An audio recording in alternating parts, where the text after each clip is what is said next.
যদি বলে একজন আমি জমি জোর করিয়া ভোগ দখল করিয়া থাকি, তাহলে তারা বলুক যে অমুকের জমি জোর করিয়া ভোগ দখল করছি, সেটা সে বলুক।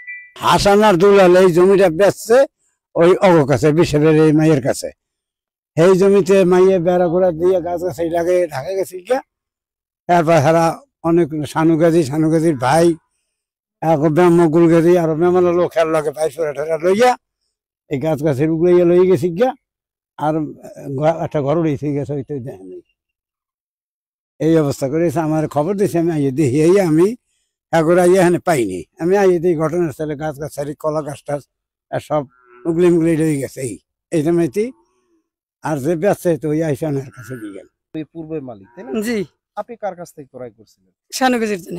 আচ্ছা, এই শানু গাজীর কাছ থেকে ক্রয় করার পরে আপনি কার কাছে বিক্রি করছেন? বিক্রি করছি বানু বিবির কাছে। আচ্ছা, এই বানু বিবি যখন এই জায়গা দখলে যায়, এখানে কি কি ধরনের গাছপালা ছিল? এখানে চাম্বুল গাছ ছিল, কেলা গাছ ছিল, সব ধরনের গাছ ছিল। এই গাছগুলো সব কাটে ফেলাইছে, কাটে নিয়ে গেছে। শানু গাজী কি কারণে এই জায়গাটি আবার ফের দখল করতে চাইছে? হেটা তো কইতে হইলে ঘোরার তো কইতে। আচ্ছা বলেন আপনি। আমার নাম মোহাম্মদ দুলাল, আমার বাবার নাম সোনা মিয়া। এই জমিটা আমরা কিনছি শানু গাজির টানে। এই ছিল আমার ঘরে দাদা বলাইতাম, তাই ওই বাড়ি করার জন্য আর কি। আমার দাদা বিবি জায়গা জমি দেয় নাই, এই কারণে কই দাদা আমাকে 5 করা জমি দেন, আমরা একটা বাড়ি করবো। দাদা বিবি জায়গা জমি আমার চাচারে দিয়ে দিয়েছি। এর লাগে অনেক ঠিক করিয়া হে আমার ঘরে জমি দেওয়া হয়েছে রাস্তার উত্তর গুলি দেয়, টাকা পয়সা নিয়েছে, দলিল করে দিছে। দেওয়ার পর 5 বছর ধরে দখল দেয় না জমি নিস না। দেওয়ার পর আইজ নিয়ে কাইলে করতে করতে 5 বছরের 10,000 টাকা দাবি করে নে। রমেশ সৈদার ছিল, হার চাচা নয়ন গাজী ছিল, আর হে ছিল। হ্যাঁ এবার আর পায়াতে ধরিয়া 6,000 টাকা দিছি, আর একবেলা ভাত খাওয়াইছি। হ্যাঁ এবার জমি আমাকে মাইপে দেয়, সেদিনকে জমা দিয়া। এই দীর্ঘ প্রায় 10 বছর ধরে এই জমি খাইছি। খাওয়ার পর তারে কই কি দাদা আমার হুবু একটা জমি দেবে, আমাকে বেশি চালাইবে, এই জমিটা আমাকে রাখা লাগে। আপনার জমিটা যদি আপনি ফেরত নেন তাহলে আমাকে একটু সুবিধা হয়, তাহলে আমরা টাকাটা পাইলে ওই জমিটা রাখতে পারি।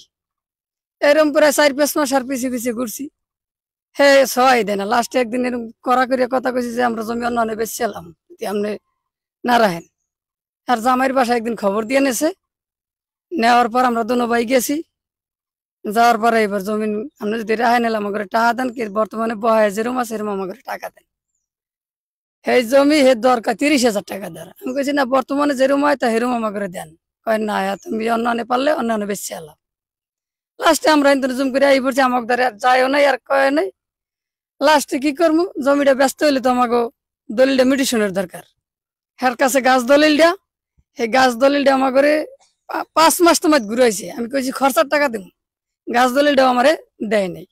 লাস্টে আমি অফিসের তো 10,000 টাকা খরচা করে গাছ দলিলটা উড়াইতে আবার মিটিশন করিয়া এই যে জায়গা জমি আসলে কিন্তু কিছু নাই। এরা ঢাকা শহর থাকে, এরা কইছে তোরা জমিটা আমারে দেশ। হ্যাঁ করে আমি এই জমিটা আমি একবারে বেশি আলাইছি। এখন এই খত্যে নেই, এই দাগি জমি আমাকে খাওয়াইছে সেরেনকে জমা দিয়া। তাই এখন যে বেচারার কাছে বেশি সেই বেচারা বাপদাদা জমি সেই বেচারা রাখছে। এখন এই গাছ গাছরি লাগাইছে, পড়াইছে, এইটা করছে ওইটা করছে, সবকিছু কাটিয়া সিরিয়া ভাঙ্গিয়া সিরিয়া লাইছে। মকবুল গাজি আর এই শানু গাজি আর পোলাপান লইয়া ঠেইয়া বুঝলেন, এগুলা করছে আর কি। সেলিম গেছি। আচ্ছা, ঘটনা কি ঘটছে একটু বলেন। ঘটনা কি, আমি ওই আমার বাড়ির মধ্যে হ্যাঁ দেখি 10-12 জন মানুষ আইয়া এই বেড়া ঘোরা আছে, ইয়া ভাঙ্গে চড়ে। আর ওই আসলে রেন্ডি গাছ ভাঙ্গে ছুটিয়া একসাথে লইয়া একসাথে হোমে যায়। আবার কেলা গাছ আসলে হ্যাঁ ওইগুলো না হোমে একসাথে লই যে হ্যাঁ। আবার ওখানে যাইয়া বাঁশ কাটে, এই মানে গাছ গাছালি কাটতে কিটতে এবার আবার ওই ঘর উড়িতে বলে গাছ কাটে। এই মানে এগুলো কি কি করছে? এগুলো করছে শানু গাজি করছে। শানু গাজি মানুষজন দল বল লইয়াই। আচ্ছা, আপনার কাছে জানতে চাই, এই যে জমিটা নিয়ে, এই যে পিছনের যে জমিটা আছে, এই জমিটা নিয়ে বিরোধ কিসের জন্য এবং আপনি কি জানেন একটু বলবেন?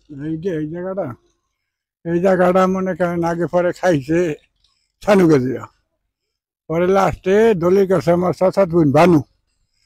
বুঝলেন, চাচাত বোন ভানু দলিল করিয়া এখানে কিছু গাছ গাছাই লাগাইছিল।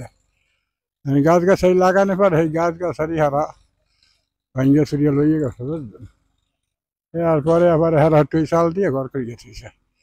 আচ্ছা, বাবুল খান নামের এক ব্যক্তি অভিযোগ করেছে তার এক আত্মীয়র বাড়ির গাছপালা কেটে এনে আপনার পুকুরে ফালাইছে। এটা কারা কারা ফালাইছে একটু বলবেন? স্যার আমরা ঘুমানে ছিলাম বুঝছেন, তারপর আমার এক দাদা আছে শানু দাদা, এই আমাকে ডাকছে, কয় কি নাসির একটু ওঠো তো। কয় কি জন্য দাদা?